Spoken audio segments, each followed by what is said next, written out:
I grew pretty well throughout the summer, but as that was going on, I was starting to feel like I was just creating it because I felt like I had to, content that is, and poetry, and less because I actually wanted to. Um, so I really like drew back and kind of was like, okay, let me kind of reinstate my original love for poetry before I start going back on Instagram. Hey, friends, welcome to another podcast episode. I'm super excited to share this one with you guys. If you'll remember, a few months ago, I interviewed my friend Joshua de Schutter about his poetry stuff, and this is kind of a follow up on that in sort of what happened over the summer. To make a long story short, he started a poetry account, started sharing his poetry publicly, and instantly picked up a lot of kind of attention online. And he's had some fun experiences since then. So, on today's episode, we're going to kind of share some of that with you guys. So, if you haven't already, go listen to the first episode with Joshua de Schutter, Culture of Poets. That's kind of his tagline for making poetry like beautiful and more accessible to everyone. That's kind of the goal, but he'll get into more of that in the episodes. But go listen to the first podcast with Joshua, and then come back and listen to this one, or just listen to this one. Well, so we kind of have your background a little bit in the first Yes, episode. correct. So let's start off. I'll just reference everybody. This is Joshua de Schutter. I interviewed him a few months ago when he started sharing his poetry online and gained a lot of attention very quickly, which was super exciting for all of us to see.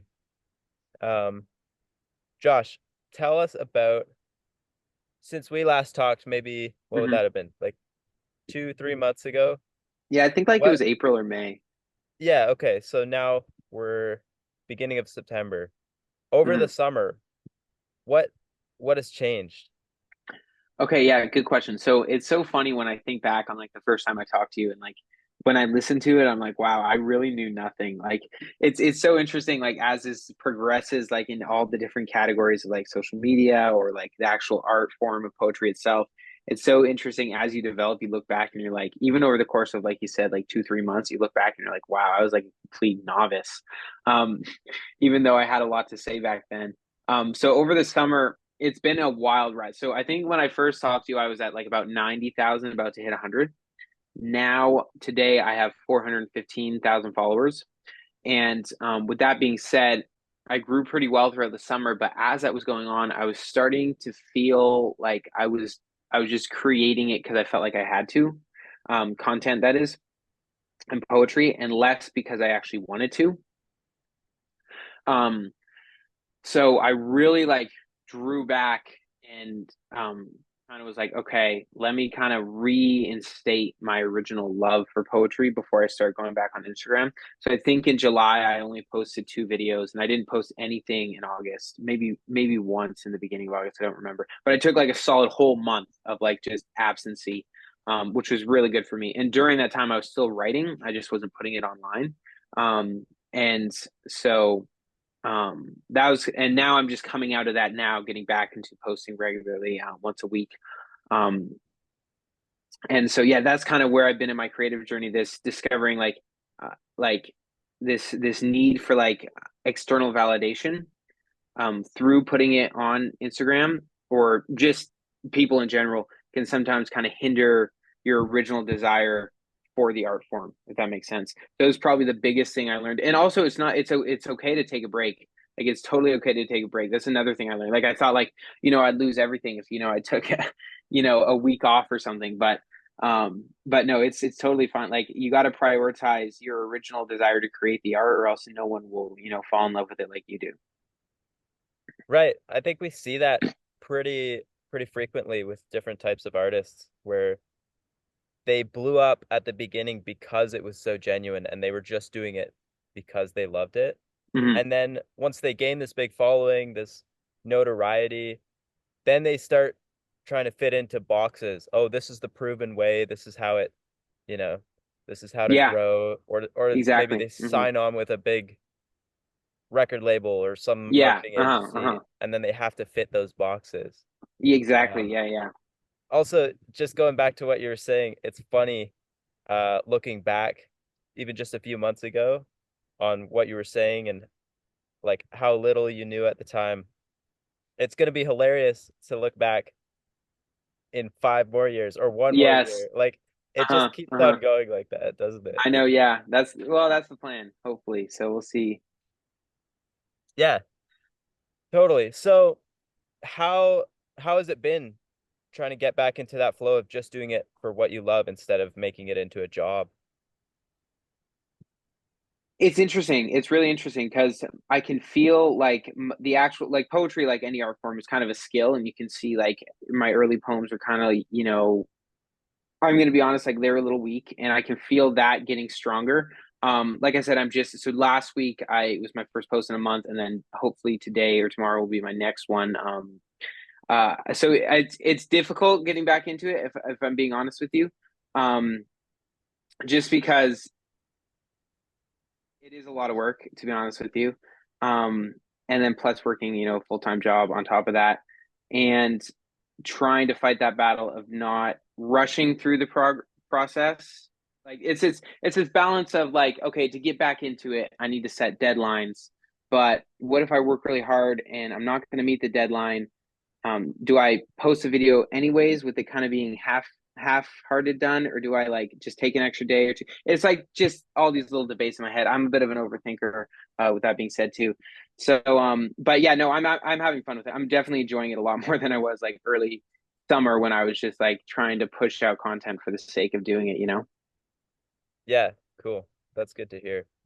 And like you mentioned, you are working a full-time job. People may not understand or Hmm. may not realize that even though you have almost 500,000 followers, it doesn't mean you're just walking around going to parties all day, right? Oh no, no, not at all. Yeah, Yeah. yeah. So you recently had a couple of exciting kind of shows or I don't know, you were able to read your poetry a little bit in public. How can you tell me about those? Just tell those stories.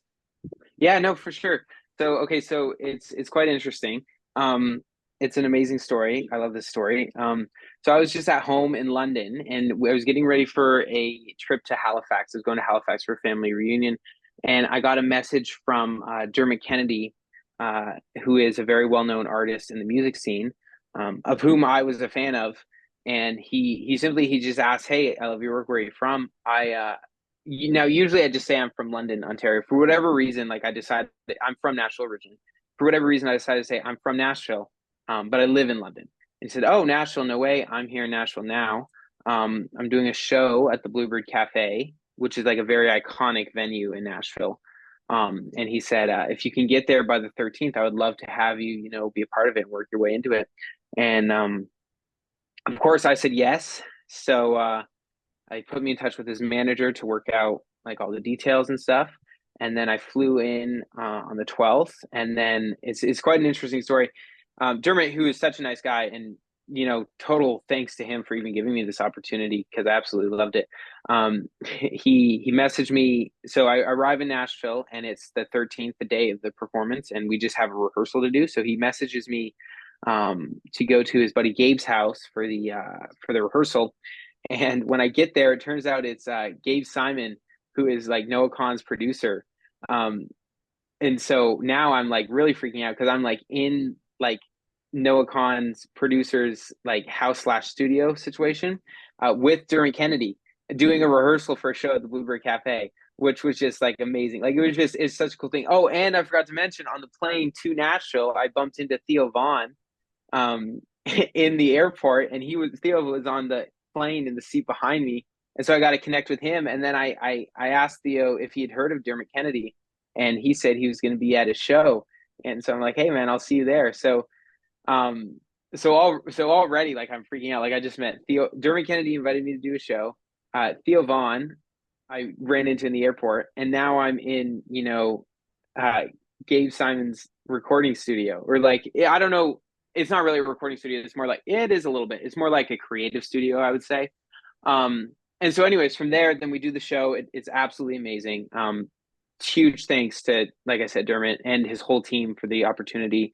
Um, and the Bluebird Cafe as well. It was just such a fun time, such a creative time, and it was nice because Dermot does a lot of big shows, but this was like a really smaller, like more intimate one, which gave him more creative liberty, like for even inviting me, right? Because if you go to a Dermot Kennedy concert, you kind of expect a certain thing, and he kind of feels like he has to deliver that.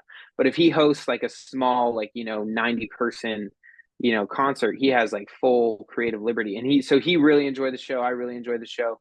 Theo Vaughn was there in the front row. He enjoyed the show. And so yeah, it was just a great time. And then I got to go back to the green room afterwards and meet all of his friends. Dermot obviously has a lot of friends in the music industry in Nashville, and they were all pulled into the green room after the show.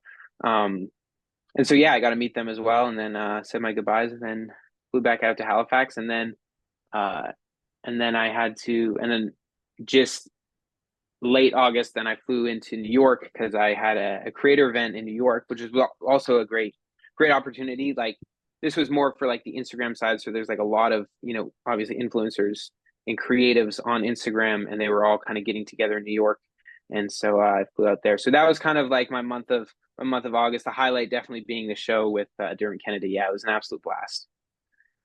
That's amazing. So, like, were you expecting to be doing this kind of thing in your first year of posting poetry? No, I wasn't expecting anything. It's so funny because when I started, I might have told this story, but I was kind of looking through different poets on Instagram, seeing what they kind of did, feeling it out, and I came across like this, like absolute really small creator. And I saw her post, and her post was, "Oh my goodness, guys, it's been a whole year since I started posting. Thank you so much for 2,500 followers." And so that's kind of my headspace going into it. Like, hey, I might get 2,500, much less, almost. I mean, I've been doing it about half a year, so almost half a million followers, and then doing live shows with like very well known people in the music industry. That is not something I had all anticipated. Yeah, that's incredible. Can you tell me about the show with Dermot? How did it actually play out? Like, what you were reading your poetry, I'm assuming. And Yeah. had you ever done a poetry reading before? Yes. Not like, kind of a lot smaller. How about that? Sure. And definitely, this was definitely a different vibe completely, because it was such a cool process, like the whole thing. So, okay, so flashback me when I'm still in London. I asked her, hey, like whenever you get a chance, send me a set list so I can kind of orchestrate my poems around kind of the songs.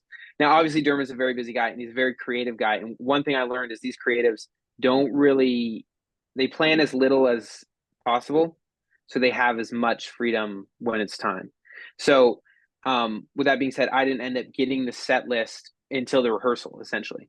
Um, Okay, nice. and so I show up, and he's like, "Okay, Josh, what are you gonna do?" And I said, "Oh, I'm just gonna read my poems." He didn't even ask what poems. He didn't ask anything. He's like, "Okay, do your thing." We didn't even rehearse the poetry. He didn't. He had no idea what I was gonna like. This guy, man, he put a lot of, looking back on it, man, he put a lot of trust in that. I would show up and perform, um, which Yeah, is big time. hilarious. I mean, even just the fact that, you wouldn't be shy in front of a Wrong height, crowd or something perform. like that, right? Oh, sorry, it was breaking Say up a again, little sorry. bit. Oh Yeah, no, yeah, yeah. What did you say? even just the fact that he was willing to put you on his show, not knowing if you'd freeze up in front of a crowd or, you know, that's huge. That's amazing. Oh, like this guy had an into me. It was I wouldn't even invest that much confidence into me, to be honest with you. Yeah. Um and so I get to the rehearsal, and I have a list of 4 poems that I've memorized to perform. And I'm like, so how are we gonna do this? And he has this idea where like he'll play a song. So he's gonna play, I think it was around like a set of like 20 songs or so.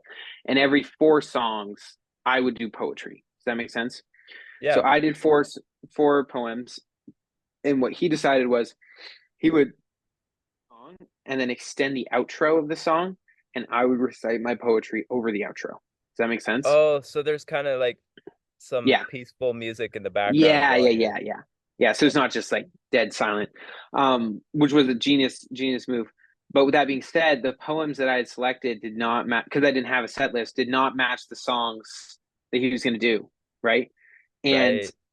one thing about the whole show is, for one, I wanted to like it's obviously Dermot's show. Like I didn't want to forget that. It's obviously so I wanted everything I did to kind of frame him as an artist because this was very big for him as well. Um, because he it was his first performance in a while. It was a smaller crowd, it was something he was really looking forward to. So I didn't want to take anything away from that. And what happened was the songs that he picked didn't match the poems that I picked.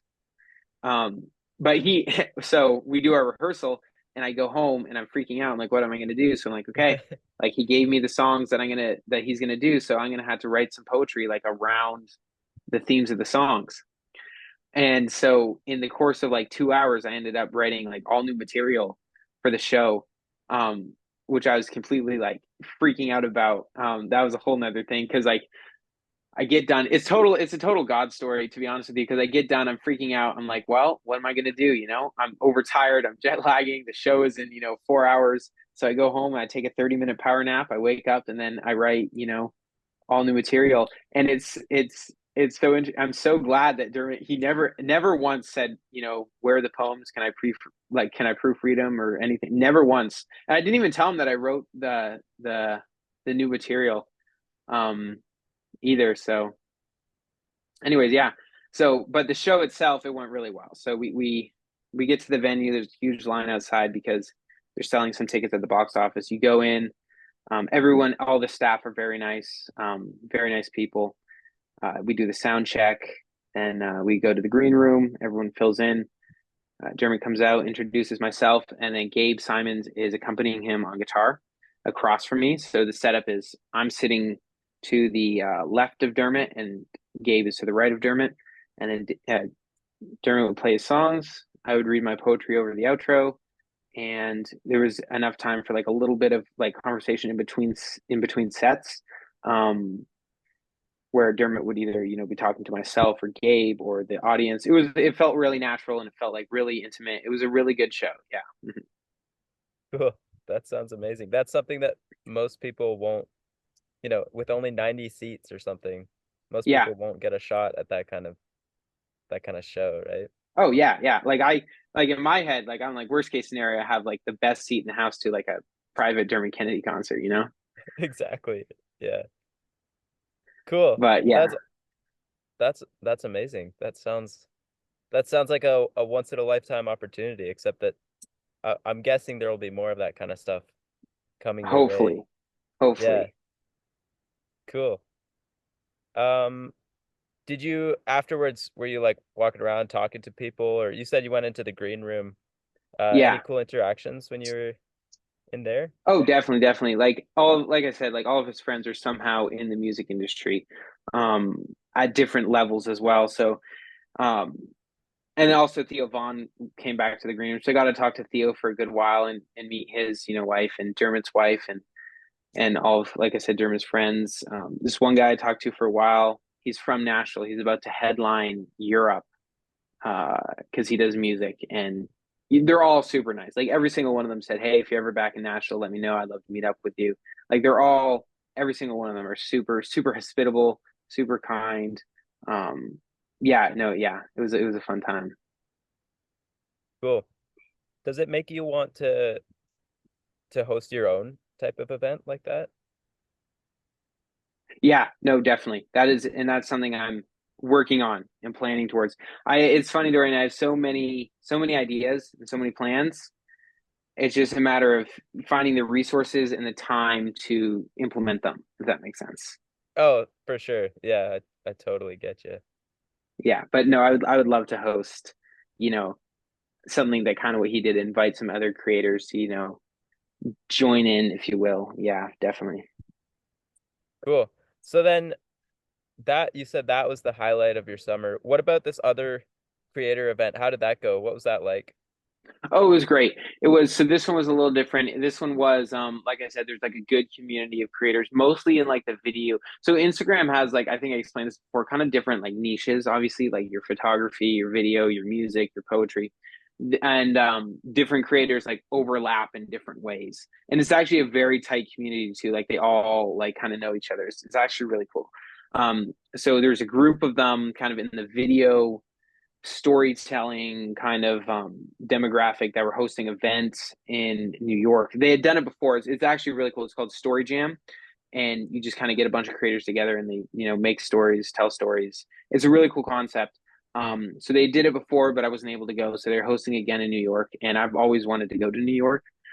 So I took 3 days off and went to New York. The event itself was amazing. I got to meet a bunch of really cool people.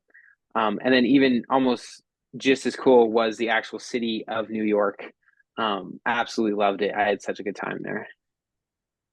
That's awesome. Yeah, I've never been to New York, but Oh yeah, one day. no, you have to go. It's and you lived in Vancouver for a bit, right? That's right. Yep. Yeah, it's like it would be that on super steroids, man. Like Nice. it is a big, big, big city. You don't even realize how big it is till you get there. And there's so much history. 18.9 million people. Wow. 18.9 million people in New York City. That's nearly half of Canada's population. I know. Plus, once you add in all the tourists, like Wow. it's insane. Yeah, that's crazy. Cool. So what's next on the horizon for you? Good question. So right now I'm continuing to work on putting together like a collection of poems for a book.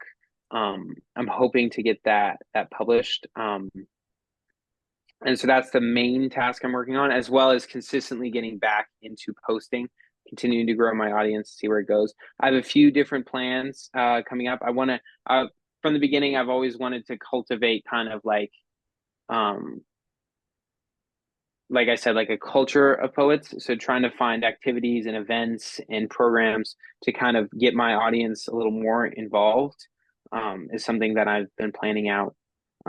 So that's kind of what I have going on moving forward. Cool. Has your process has your process changed at all since you started for writing poems, being inspired to write? You shared how you wrote a whole set of poems in a couple hours the day of your show. But Mm, like other than that, has your day-to-day process changed? Have you been inspired by different stuff recently or different yeah, music, no, that kind of definitely. stuff? I've definitely one thing that I've done is I have started reading more poetry. That's one thing that's just essential, and it's fascinating as and not only reading more poetry, but learning about like the different poets and their lives. And it's interesting because like a lot of them obviously weren't famous until they died. That's kind of like a trait of any early artist in the 1900s or the 1800s. But also like how much time they took to like Robert Frost, which we all know, like he didn't publish his book till he was 40.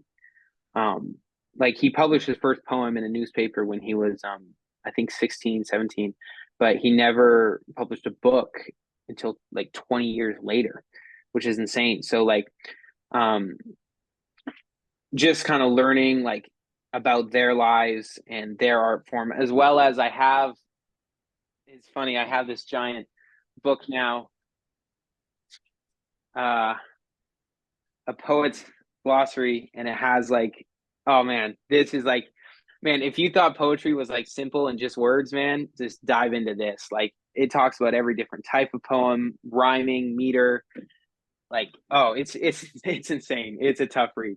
But different things like that. More so like educating myself on the history behind poetry and the art form itself, in order to kind of like level up from where I am now. That's awesome. That's super cool. So is that book, that glossary for poets, is that like Uh, a reference or is it a are you reading through it? it's more of like a reference, but it can also be read through. Um, it's the same author who wrote. He was a poet himself, Edward Hirsch, but he also wrote a book called "Falling in Love with Poetry," which was also a good one. But Yeah, you can read it through, but it's really kind of like an encyclopedia. It would be like if you read an encyclopedia through. You can do it. You'll learn a lot. It's not like a consecutive story though. Right. Okay. Cool. Would you recommend picking that book up if someone's an aspiring poet? Definitely. I would say that wouldn't be my first go-to though, because it's just super overwhelming. I would much prefer like picking up like a lot of publishers have like a nice collection of poems, like um get like a poetry book first, definitely. And then because in a poetry book, so I started with a poetry book and I read through it and then I picked out all the different poems I liked and then the authors of those poems. And then I bought their books and then read all their poems specifically. And then from there I got this to figure out kind of how they do it. This would be like it would be a little overwhelming if you're like just new to the game. Honestly, like I said, the best strategy still if you're just new is like get a poetry book, read poetry, and then write. Read and write, read and write, and then go from there. Yeah, I've always heard people say in different contexts, but I'm sure it applies to poetry. Good writers are good readers, Yes. and sounds like exactly what you're talking about. Oh, definitely. Oh, 100%. Yeah. Yeah, cool. Would you say you're more inspired by uh like current poets or stuff from the past, like you're talking about? Both. Definitely both. It's interesting. Modern poets are very more niche, whereas poets from before are kind of more general. Um, so I would say both. There are more poets from the past, though, than there are like kind of relevant poets from today. So there's more to pick from. Right, So I think at the end of the day, I'd probably go from the past. Um, and a lot of modern poetry is interesting. Like a lot of it, it's changed so much. And like I said, there's different niches where so you got like Billy Collins, who's like one of the most well-known modern poets. And if you read his poetry, it kind of reads as like a short essay. It's just him kind of describing something or kind of drawing a parallel. It would be very similar to an essay. It's not like it's super rhymes or there's any kind of meter. There's a little bit of rhythm in there. Um, it just kind of reads like an essay. Whereas you look at like Rupi Kaur, it's kind of she's kind of the queen of like one-liners kind of things, like 4 lines of poem. Whereas you look at Amanda, who's the poet laureate for the United States, she's actually the one I kind of like the most. Her poetry is kind of like longer, and it kind of mixes the both. And those are kind of the big three players, if I'm being honest. But with that being said, each one of those.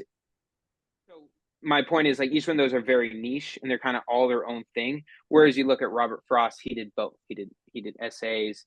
He did he did poetry, he did, short form, long form, rhyming, no rhyming, meter, no meter. Like, so yeah.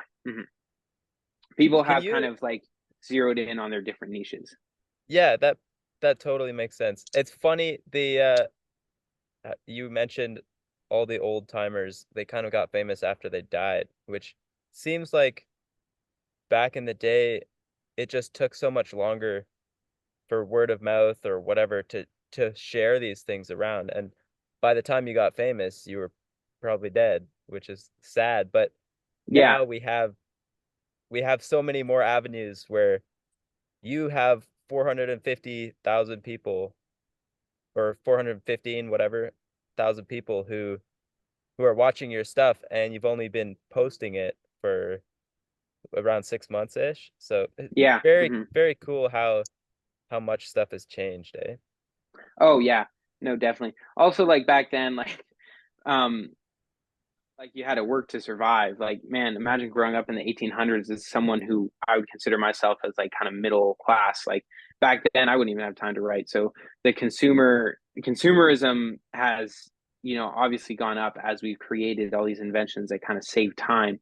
So that's another aspect of it, because who's going to read Walt Whitman, in 1850 if, it's either read that book or starve to death. Yeah, right. Totally. Can you tell me some of I heard you bring up the word meter. Are there Mhm. some words that like someone who doesn't know poetry, they might not know what that means. Can you jump into a little bit of that Oh, stuff, some of the yeah, yeah. terminology? So it's kind of like it's interesting when you look into it. It's kind of like how you have music theory, you equally have poetry theory. And so meter is kind of the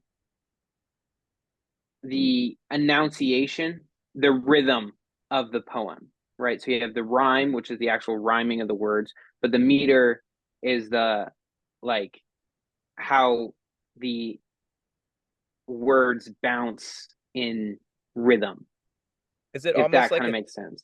almost like a time signature on music? Yeah, yeah, kind of. I'm trying to think of an example here.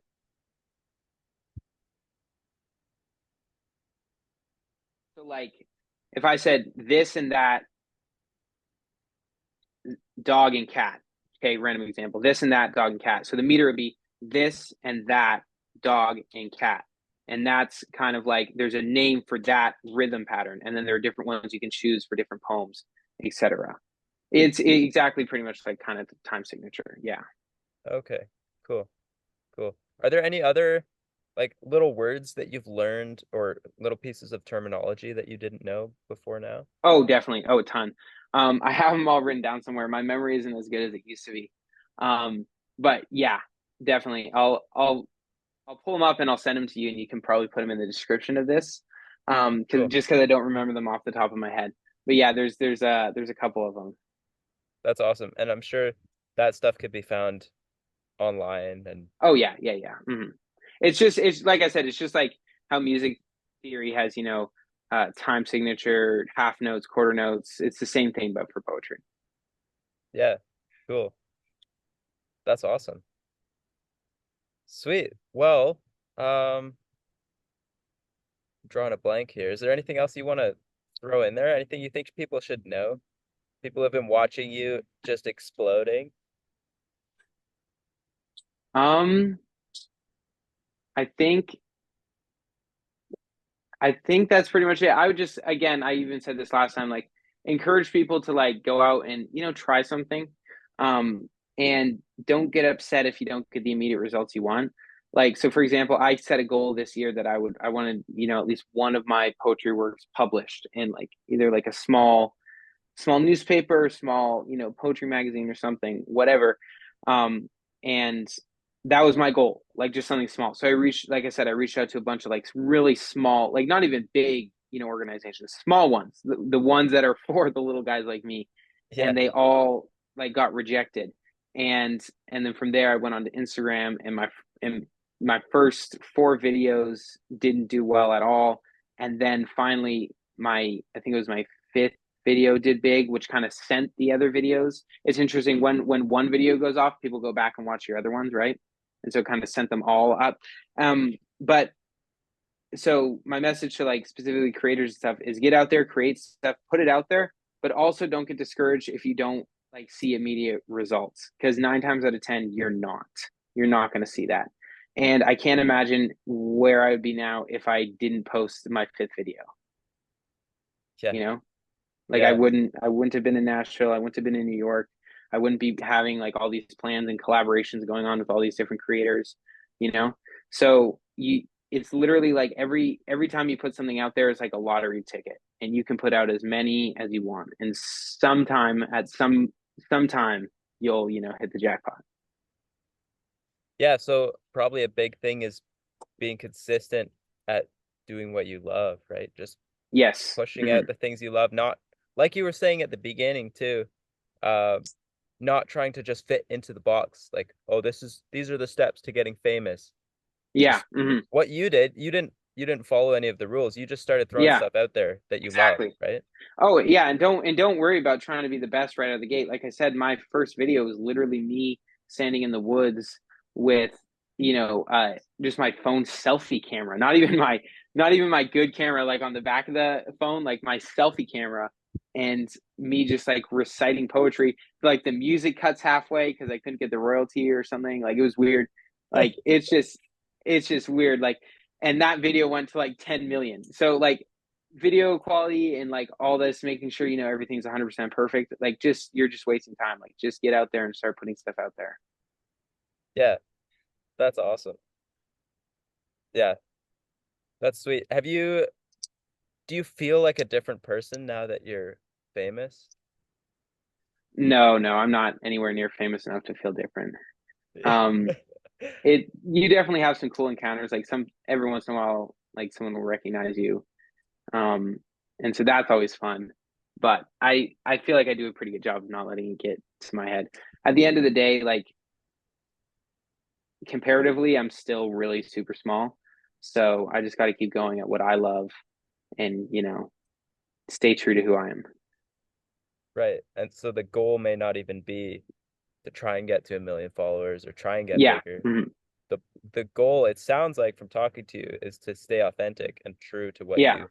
Yeah. Because at the end of the day, if you really like, I've had poems where have posted them for the algorithm and I wasn't super into them. Like I didn't super like them. And then when they perform badly, I'm like, man, like, am I even good at anything kind of thing? If they perform good, then it, validates who I am. Whereas I have posted poems that I truly, truly, truly like, wow, this is good. Like, I love this. And if it performs badly, then I'm fine. Like, I'm literally, it doesn't phase me because I know that that poem was as good as it could have come from me, and I'm personally proud of that. And that's another really important thing because I've had an instance where I wrote a poem that I thought wouldn't perform well at all on the algorithm. Like I thought, man, it was long, it was like black and white. I wanted it to be black and white. It was um it was a long poem, and I'm like, man, if I post this, like it's not going to do well. Maybe I should just not post it. But then I'm like, no, because I really, really enjoy this, and I want my audience to see what I enjoy. And so I put it out there, and it ended up doing really well. And so you only handicap yourself if you put this filter of do I of when you put this filter of I'm 100% reliant on their validation, because you'll actually limit the actual art that you want to create in the first place. Right. And a good way, and another quote that's coming to mind now, I don't know who said this, but essentially what they said is another thing that's kind of related is if you live for their praise, then you die in their criticism. Mm. And so if all of your validation for your art comes from a source that could change or could have a different opinion, then once you switch up a bit, then and everyone if people, heaven forbid, kind of turn against you, then you'll stop creating completely because if you live for their praise, then you die in their criticism. That's beautiful. I love that. Yeah. It's So that would it's be, su- such a go great ahead. way to describe it. Like it goes exactly with what you're saying, where when you love what you're putting out, you don't care Hmm. if people like and subscribe and comment and whatever. Yeah. Um, Yeah. because you just know this is totally my authentic, this is my art and I love Yeah. it. I'm putting it up there just because. Yeah. And if you like Yeah. it, Yeah. great. If not, I like it. Hmm. Yeah. And I'll keep going here for a second, Dorian. Another message, because when you're in that environment in Nashville, like it's such an environment of like success, because everyone in that green room has done something in the creative arts successfully. And success is, subjective, but, you know, I would say they were all objectively successful. And and until I felt that in that room, I'm like, man, it is impossible to make a living on art or kind of like pursue it as a career, or so many, specifically in musicians, because music is one of those ones that's like super saturated, if I'm being honest with you. And so it's very discouraging for like young musicians to get out there and even start. Like I have this one guy at work who's a very talented musician, like he went to school for it, but he's like, man, it's just like I feel so depressing at times, like putting stuff out there, no one sees it. Um and with that being said, like, if anything, I hope that I'm a message that kind of like, you can do this. Like I haven't even made it there 100%, but I'm kind of on my way, and I'm staying focused on that.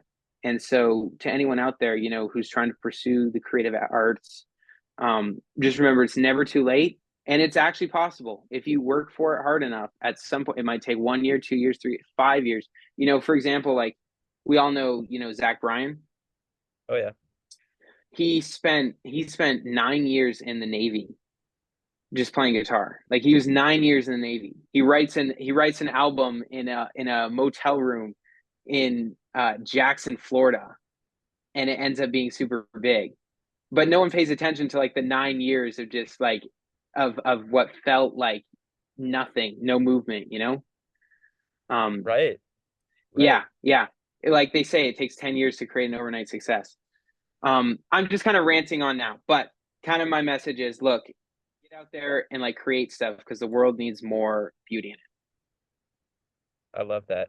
Yeah, I'm always super inspired by uh stories like that. Like the little guy, you don't hear the backstory though. it. Like Yeah. you don't hear about the 9 years in the Navy or the, you know, like yeah, that's the part you don't see.